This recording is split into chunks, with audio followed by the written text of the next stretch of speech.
नमस्कार, हमारे छत्तीसगढ़ देख रहे हैं आप और मैं हूं आपके साथ सपना दीपक बद्देशिया। बुलेटिन का आगाज करेंगे। छत्तीसगढ़ मौसम विज्ञान केंद्र ने अलर्ट जारी किया है। प्रदेश के कुछ जिलों में सामान्य या मध्यम बारिश की संभावना जताई गई है। उत्तर बस्तर, रायपुर, गरियाबंद, बालोद सहित कई अन्य जिले शामिल हैं। कुछ स्थानों पर 30 किलोमीटर से अधिक रफ्तार से हवा चलने का अनुमान। कई जिलों में आकाशीय बिजली गिरने की संभावना भी है।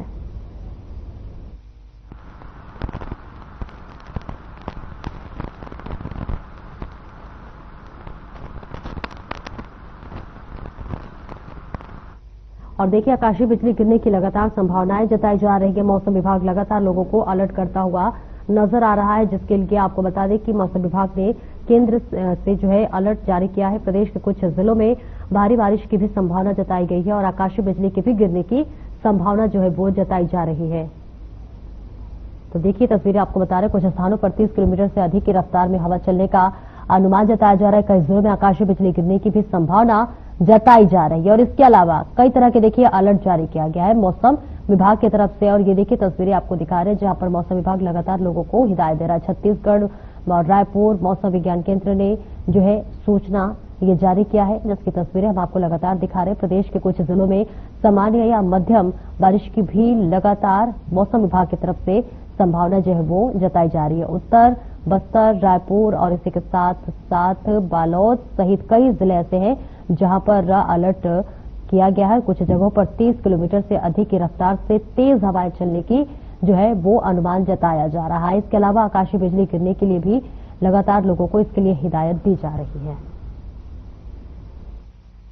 और खबर बिलासपुर से है, जहां पर जन भागीदारी से कुपोषण मुक्त समाज बनाने की दिशा में जिला प्रशासन ने अभिनव पहल की है। और वही पोंट लइका अभियान के नाम से जिले में एक अभियान शुरू किया गया है, जहां प्रथम चरण में 250 आंगनबाड़ी केंद्रों की मध्यम और गंभीर रूप से कुपोषित लगभग 4000 बच्चों को लक्ष्य में लिया गया है। कलेक्टर राज संजय अग्रवाल ने प्रार्थना सभा कक्ष में आयोजित जिला स्तरीय प्रशिक्षण सह कार्यशाला में अभियान के अमल में लाने की रूपरेखा बताई है। उन्होंने जोर देकर कहा है कि लोगों के व्यवहार परिवर्तन से कुपोषण के दुष्प्रभाव से और इसी के साथ साथ दुष्चक्र से बाहर निकलना संभव है।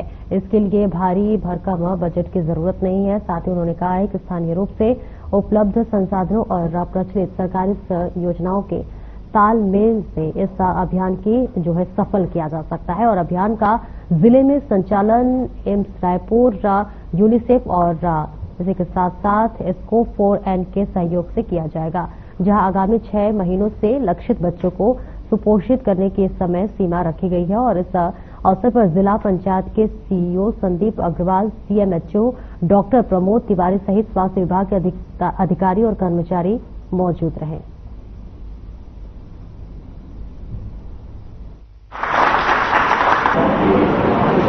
वो एसडीएम रखते हुए कुछ आंगनबाड़ी केंद्रों में वो लगातार भ्रमण करती थी और लोगों को एक संदेश देती थी वो आप इस आंगनबाड़ी में इतने बच्चे अगर कुपोषित हैं और लगातार हम लोग ध्यान दें। हमारे आंगनबाड़ी कार्यकर्ता बहुत मेहनत कर रही है, सुपरवाइजर बहुत मेहनत कर रहे हैं, हेल्थ के लिए बहुत मेहनत कर रहे हैं, बिहार की सारी बेटियां बहुत मेहनत कर रही है के लिए और उनको सुपरवाइज करने का काम चाहे ब्लॉक लेवल पे हो चाहे जिले लेवल पे हो हर एक अधिकारी कर रहा है। और इसका नतीजा यही है कि 5 सालों में हम 20% से हमारा जो कुपोषण का रेट था वो घट करके 9% पे हो गया, लेकिन मुझे लगता है कि 9% भी ज्यादा है। दूसरी चीज, ये एक ऐसा दुष्चक्र है, जब तक ये बिहेवियर चेंज नहीं होगा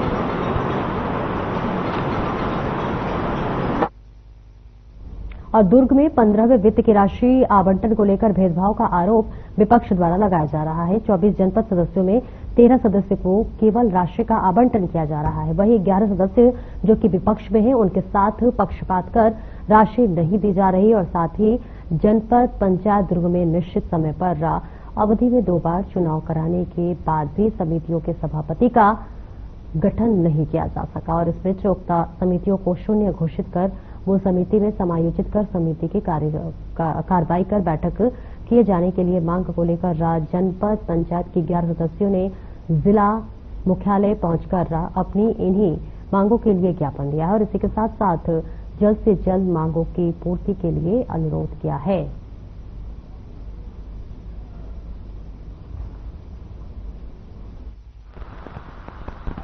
ये हमारे 15वें वित्त की लड़ाई है। इसको हम लोग कलेक्टर को ज्ञापन सौंपे हैं कि मतलब जितने भी सदस्य हैं उसको बराबर भाग में डिवाइड करना चाहिए पैसे को। ये इसी के लिए हम लोग कलेक्टर को सौंपे हैं ज्ञापन। उसमें तो ऐसा कुछ निर्णय नहीं लिया गया हम लोग के लिए। जो भी निर्णय लिया वो अपने ही सदस्यों के लिए लिया गया है। आप लोग 11 सदस्य हैं हम लोग, जिनमें से सभी 11 सदस्यों को वंचित किया जा रहा है। इसमें बिल्कुल ही नहीं दे रहे हैं हम लोग को। हमारे सभी जनपद सदस्यों की टीम लगभग हम यहाँ पे 10 मेंबर हैं और माननीय कलेक्टर जी को हम लोग ज्ञापन देने आए थे क्योंकि हमारे जनपद पंचायत दुर्ग में सत्ता का धुआं दिखाकर यहाँ पे बने हुए और अध्यक्ष के द्वारा अनलीगल कार्य किया जा रहा है जो कि हमें मंजूर नहीं है। जैसे कि बताऊंगा मैं, हम मुख्य रूप से आज जो 3 दिन पहले हमारा बैठक हुआ वहाँ पे 15 वित्त का आवंटन का चर्चा हुआ। उसमें जैसा कि सभी जानते हैं और जो नियम है 15 वित्त का पैसा जनसंख्या के आधार पर बांटा जाता है, लेकिन हमारे जनपद अध्यक्ष ने एक तरफा निर्णय लेते हुए यह कह दिया कि 13 जनपद सदस्यों को ही, मेरे चाहने वाले 13 जनपद सदस्यों को मैं आवंटन दूंगी, बाकी जनपद सदस्यों को किसी प्रकार का आवंटन नहीं मिलेगा। वे अपने क्षेत्र में कोई कार्य नहीं करा सकते, जिसका हमने पूरा विरोध किया है। जो नियमता विरोध करना था किया है और नियम के विरुद्ध काम होना चाहिए। इस विरुद्ध काम न करके नियमित काम होना चाहिए। ये ज्ञापन हमने अध्यक्ष कलेक्टर साहब को दिया है कि आप उचित कार्रवाई करते हुए जो शासन के अनुपात में, जो क्षेत्रफल के अनुपात में जैसा पैसा निर्धारित होकर आता है वैसा ही वितरण किया जाए सदस्य को। अधिनियम में कहीं पे नहीं है ऐसा। ये अपने तरह से लागू किया जाता है। कहीं पे अधिनियम में नहीं लिखा है। अधिनियम में सिर्फ ये लिखा गया है कि 15 वित्त का पैसा जनसंख्या के आधार पर जनपद पंचायत को जारी होता है। जनपद सीओ ने ये कहा कि मेरे अधिकार क्षेत्र में इतना ही आता है कि आप जो बहुमत में स्पष्ट कर देंगे उसको मैं पारित करूंगा। ये मेरे अधिकार क्षेत्र में आता है। बहुमत के आधार पे मैं भी बंधित हूँ बोले। नहीं, हमारे सरकार में हमने पिछले 5 साल तक किया। हमारे में उस समय 24 मेंबर थे हम, और 24 में 6 मेंबर भाजपा के थे, बाकी पूरा कांग्रेस के थे। तो हमने कहीं पे इसका विरोध नहीं किया। बराबर सभी जनपद सदस्यों को पहले क्षेत्रफल के आधार पर बांटा। उसके सभी जनपद सदस्य मांगा है कि क्षेत्रफल के आधार पर न बांटा जाए, बराबर बांट दिया जाए। तो हमने लगातार 4 साल बराबर ही बांटा। हम अध्यक्ष महोदय पर प्रभाव विशेष तो नहीं, उनको सत्ता का ही प्रभाव मानूंगा मैं। सत्ता का इनका प्रभाव है, जो सत्ता के दम पर ही ये जबरदस्ती हम पे थोप रही है और ये हमें बता रही है। सत्ता में भारतीय जनता पार्टी, और क्योंकि विधायक महोदय भी हमारे ललित चंद्राकर जी वहां उपस्थित थे इस वाक्य पे, हमने उनसे भी उनके विधायक जी और अध्यक्ष जी के सामने निवेदन किया, लेकिन उन्होंने हमारा निवेदन स्वीकार नहीं किया। तो इसलिए किसी न किसी तरह से इस इंगित वो भी करते हैं कि वो भी नहीं चाहते कि हम बाकी जनपद सदस्यों को हमारा अधिकार मिले।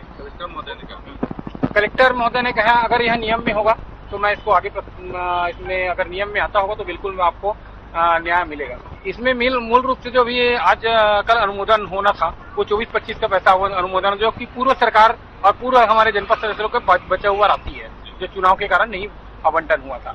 और 25-26 का आवंटन अभी आने वाले बैठक में होना है। अभी ये जो 24-25 का राशि वो लगभग 72 लाख रुपए है और 25-26 का 1 करोड़ 65 लाख के कुछ आसपास।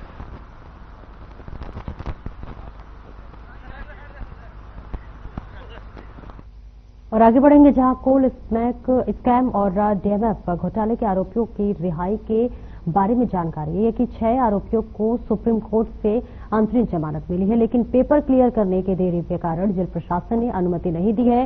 रानू साहू, सौम्या चौरसिया, समीर बिश्नोई, रजनीकांत तिवारी, नायक और जायसवाल को जो है कल रिहा किया जा सकता है, जबकि सूर्यकांत तिवारी और निखिल चंद्राकर डीएमएफ घोटाले में जेल में बंद रहेंगे। बचाव पक्ष के वकील फैजल रिजवी ने इस बारे में जानकारी साझा की है।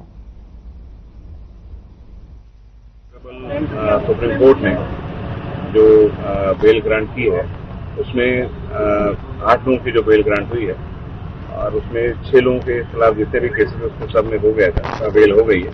और आज जो फर्निश हुआ है 8 लोगों की इसमें फर्निश हुई है, उनकी 2 लोग जो हैं इसमें सूर्यकांत तिवारी का एक पेंडिंग है DMF का और निखिल चंद्राकन का पेंडिंग है, वो उनका अभी केस वैसा है उनकी रिहाई नहीं आई होगी। बाकी 6 लोगों की रिहाई का आदेश जारी हो गया है और क्योंकि जेल प्रशासन कह रहा है कि वो लेट आए हैं और बाकी जो है कल उनकी रिहाई हो गया कह रहा है और बाकी 4 लोगों की 8 में से 6 की रिहाई हो गया है। कौन 6 लोग? समीर बिश्नोई, रानू साहू, सौम्या चौरसिया, रजनीकांत तिवारी, एक मिस्टर नायक हैं और एक जायसवाल जी। अभी कल 6 हो गए। कल 6 साहब। कितने बजे तक? अब वो जेल प्रशासन के ऊपर है कब वो छोड़े कि रिहाई तो उनके पास पहुंच गई मेरे ख्याल से, अब जेल प्रशासन के ऊपर कब वो छोड़े। छत्तीसगढ़ में यादव समाज अपने समाज के लोगों को भाजपा ने जो है निगम मंडलों में मौका नहीं दिया, जिसको क्रोध जताते हुए दुर्ग जिला मुख्यालय पहुंचकर ज्ञापन दिया गया। यादव समाज ने कहा कि छत्तीसगढ़ में साहू समाज के बाद सबसे बड़ा समाज यादव का समाज माना जाता है। यादव समाज की अधिक जनसंख्या होने के बावजूद भी सरकार ने मंत्रिमंडल और निगम मंडलों में प्रतिनिधित्व नहीं दिया और ये समाज के बिना चिंता का विषय बना हुआ है। तो वही जल्द से जल्द उनके समाज के लोगों को भी मंडलों में मौका देना चाहिए। अगर जल्द ही उनकी इन मांगों पर भाजपा ने ध्यान नहीं दिया तो आगे उग्र आंदोलन में विरोध प्रदर्शन करेंगे।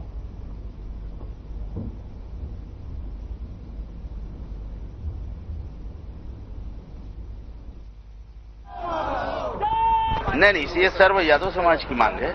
हम लोग जो हमारा अधिकार है दुग्ध महासंघ में एक यादव समाज को देनी चाहिए, उसमें केदार गुप्ता जी को दिया गया है और गौ सेवा आयोग है, उसमें एक पटेल समाज के आदमी को दिया गया है। तो हम लोग चाह रहे हैं जो हमारी अधिकार है, जिसमें अपना अधिकार बनता है, वहां हमको दिया जाए। अच्छा चलो वहां नहीं दिया तो कहीं भी यादव समाज को एडजस्ट भी नहीं किया है, एक भी यादव समाज के व्यक्ति नहीं है। चलो भाई आप पटेल समाज का गौ सेवा आयोग में दे दिए, गुप्ता समाज के लोगों को आप इसमें दे दिए, दुग्ध महासंघ में दे दिए, तो यादव समाज को कहाँ दिए हो आप? एक भी यादव को नहीं दिया है। तो हमारी मांग ये है कि यादव समाज के लोगों का प्रतिनिधित्व होनी चाहिए। हम भी इसी समाज में हैं, जब सबको समानता का अधिकार है तो वो अधिकार हमें भी मिलनी चाहिए, यही हमारी मांग है। अब ये बात मेरे से आप मत बोल भाई, क्योंकि मैं भारतीय जनता पार्टी से हूँ, इसलिए मैं नहीं बोलूंगा, है ना। मगर क्या है कैसा है उसको आप लोग बोल रहे हैं, है ना। जो जाति सर्वेक्षण हुई थी उसमें यादव समाज जो है संख्या बल के हिसाब से दूसरे क्रम पे है, पहले नंबर पे साहू समाज है और उस संख्या बल के हिसाब से यादव समाज को निगम मंडलों में प्रतिनिधित्व नहीं दिया गया है, न तो मंत्रिमंडल में प्रतिनिधित्व नहीं दिया गया है, जिस बात को लेकर के यादव समाज में नाराजगी है और उसी नाराजगी को आज हम अपने रखने आए हैं और अपने अधिकार को मांगने यहाँ पर आए हुए हैं। जिस तरह से अलग अलग जाति को उनके संबंधित व्यवसाय के बोर्ड हैं उसमें उनका अध्यक्ष चुना गया है। रज्जाक बोर्ड में रजक समाज के लोगों को दिया गया है, केस शिल्प बोर्ड में सेन समाज के लोगों को दिया गया है, शाकंभरी बोर्ड में पटेल समाज के लोगों को दिया गया है, तेलखानी बोर्ड में तेली समाज के लोगों को दिया गया है। उसी तरह से दुग्ध व्यवसाय जो यादव समाज का होता है तो गौ सेवा आयोग का अध्यक्ष पद जो है यादव समाज को दिया जाना चाहिए और दुग्ध महासंघ का अध्यक्ष पद भी, चूंकि हम दुग्ध व्यवसाय से जुड़े हुए हैं तो उसमें भी यादव समाज के लोगों को अध्यक्ष का पद मिलना चाहिए, ये हमारी प्रमुख मांग है। साथ ही हमारी संख्या बल के हिसाब से मंत्रिमंडल में भी हमारे समाज का प्रतिनिधित्व मिले, यही हमारी प्रमुख मांग है। मंत्रिमंडल में जगह मिलना चाहिए हम लोगों को। इसी बात को लेकर के नाराजगी है क्योंकि हम एक तो संख्या बल में ही दूसरे नंबर पे हैं, उसके बावजूद भी हमको न तो किसी निगम मंडल में नहीं दिया गया है, न मंत्रिमंडल में दिया गया है, जबकि बाकी हमसे बहुत पीछे है संख्या बल में, उसको आज मंत्रिमंडल में और निगम मंडलों में स्थान दिया गया है। इसका हम विरोध करते हैं और हमारे लिए हमारा जो संख्या बल है उसके हिसाब से प्रतिनिधित्व की मांग कर रहे हैं। यादव समाज में 2 पोस्ट शासन की ओर से दिया गया है, गौ सेवा आयोग और दुग्ध महासंघ। दोनों पोस्ट में एक गौ सेवा आयोग में विशेषर पटेल को बैठा दिया गया और दुग्ध महासंघ में गुप्ता जी को अभी बैठाया गया है। और ये हम लोग जब प्रदर्शन कर रहे हैं तो अभी 3 दिन पहले जानकारी आई है कि गुप्ता जी को उसके हटा दिया है अब दुग्ध महासंघ से। इसके लिए हमने आज 4 माह पहले माननीय मुख्यमंत्री जी को ज्ञापन दिया था।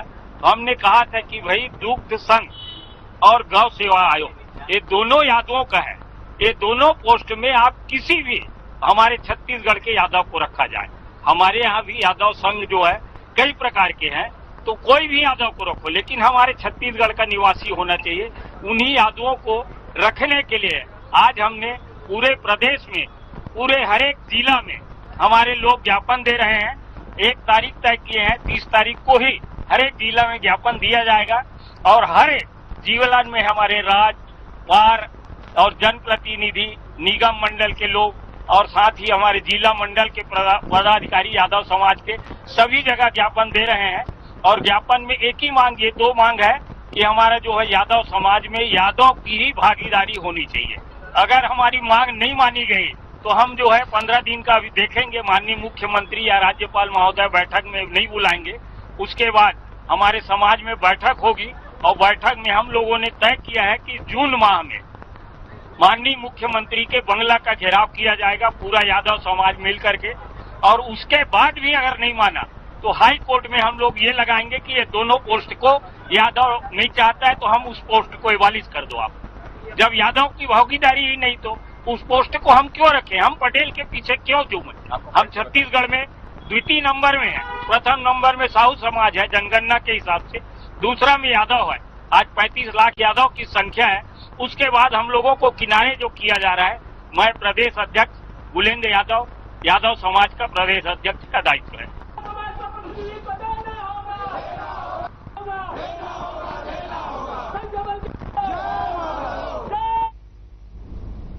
छत्तीसगढ़ के बीजापुर जिले में कुथरू के एसडीओपी के जो है ब्रिज किशोर यादव को पर आरोप है कि उन्होंने जो है भीरमगढ़ जनपद पंचायत के तकनीकी सहायक संतोष कुंजाम और पंचायत सचिव बाबू राव पुलसे के साथ सड़क पर साइड न देने की बात पर सरेआम मारपीट की।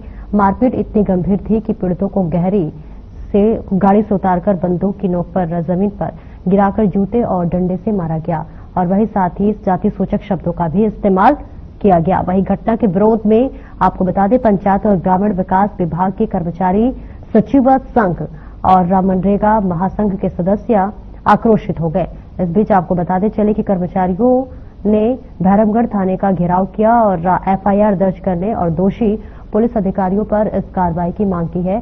सचिव संघ ने चेतावनी दी है कि यदि कार्रवाई नहीं हुई तो जिले में काम बंद किया जाएगा और आंदोलन तेज किया जाएगा। इसी के साथ साथ मामले को तूल पकड़ता देख 2 पुलिसकर्मियों को निलंबित किया गया है और वही आपको बता दें कि एसडीओपी को गिरफ्त में लेकर पूछताछ की मांग की जा रही है।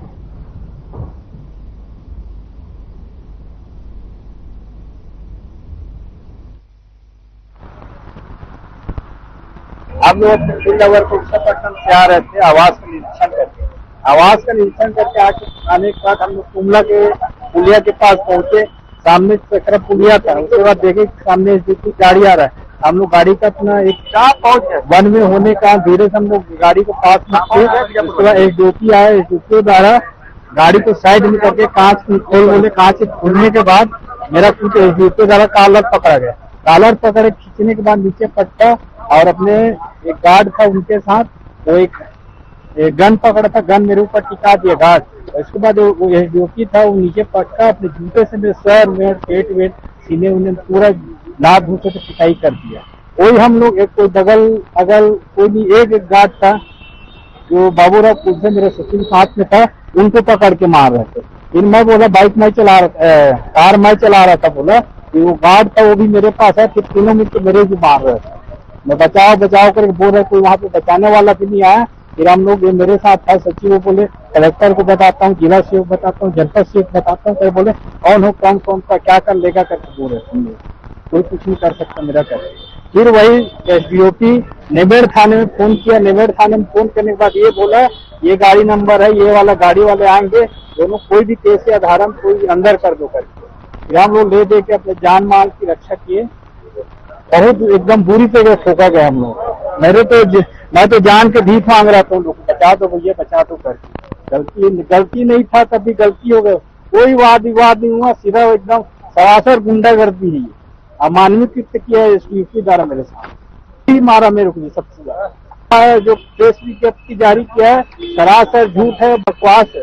वैसा हम लोग को यहाँ कोई वाद विवाद नहीं दिया, नहीं हुआ कोई वाद विवाद नहीं। सीधा वो गाड़ी का कांच नीचे करवाया, उसके बाद मेरा गेट एसडीओपी द्वारा खोला गया, सीधा मेरा कॉलर पकड़ के पक्का नीचे मार, जूते से मारा, अपने पैर के जूते से पूरा एसडीओपी मारा। सीने में अभी भी दर्द है, पीठ में तो जो राइफल पकड़ा था ना उसका गार्ड वो मारा है, जो पीठ का निशान उसने सर वर में पूरा चोट मारा, पूरा जानवर टाइप का मारा है।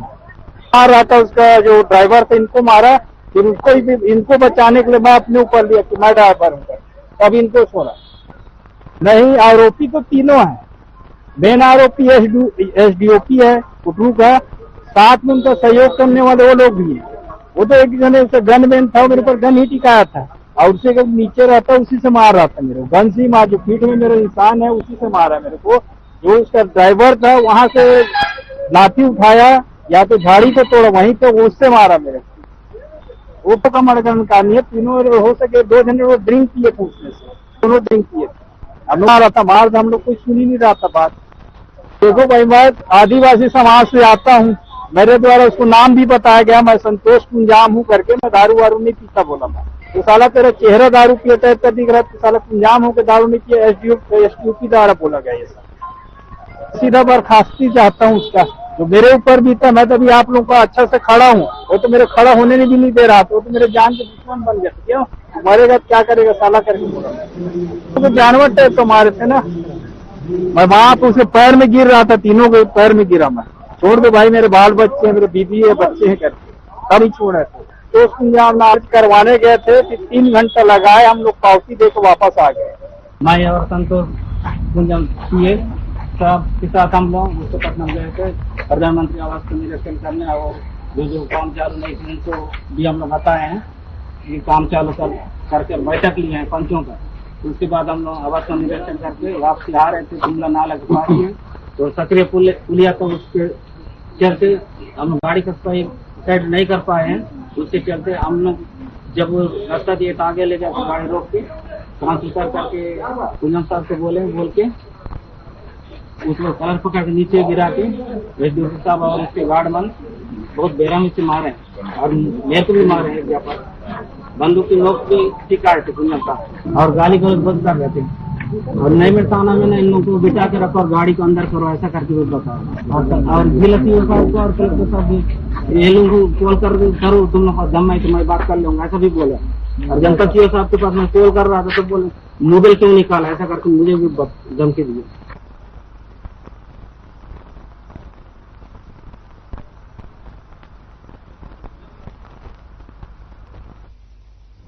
और आगे बढ़ेंगे, जहां पर मुखबिर की सूचना पर पुलिस ने पोखर रोड पर एक स्कूटी सवार को रोकने के लिए जो है आपको बताते चले मशक्कत की, जिसके बाद आपको बताते चले कि स्कूटी जो था वो फरार हो गया। और वही आपको बताते चले कि स्कूटी की हालत, इसमें स्कूटी में फरार हो गया। और इसी के साथ साथ जिसके बाद पुलिस ने वहां पर आरोपों पर कुछ निकाला है और पूछताछ के बाद अब आगे की कार्रवाई में जुट गई है।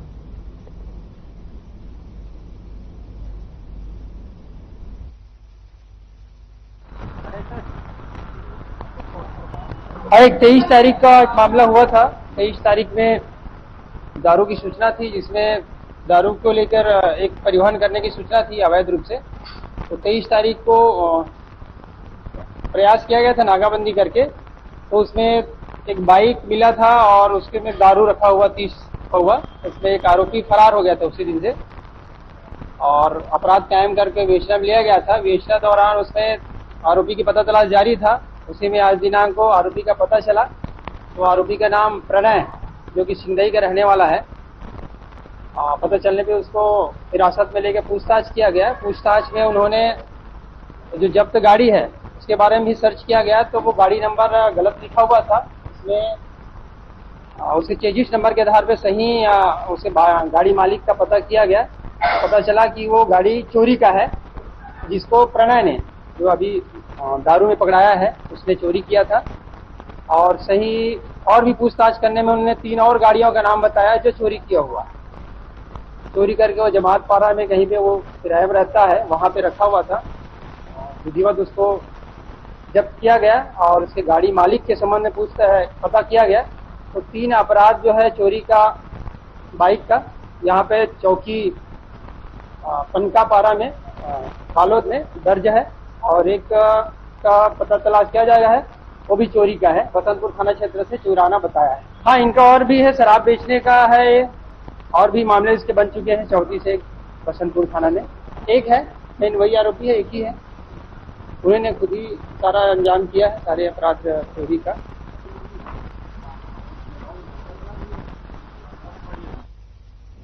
फिलहाल इस बुलेटिन में इतना ही। नमस्कार।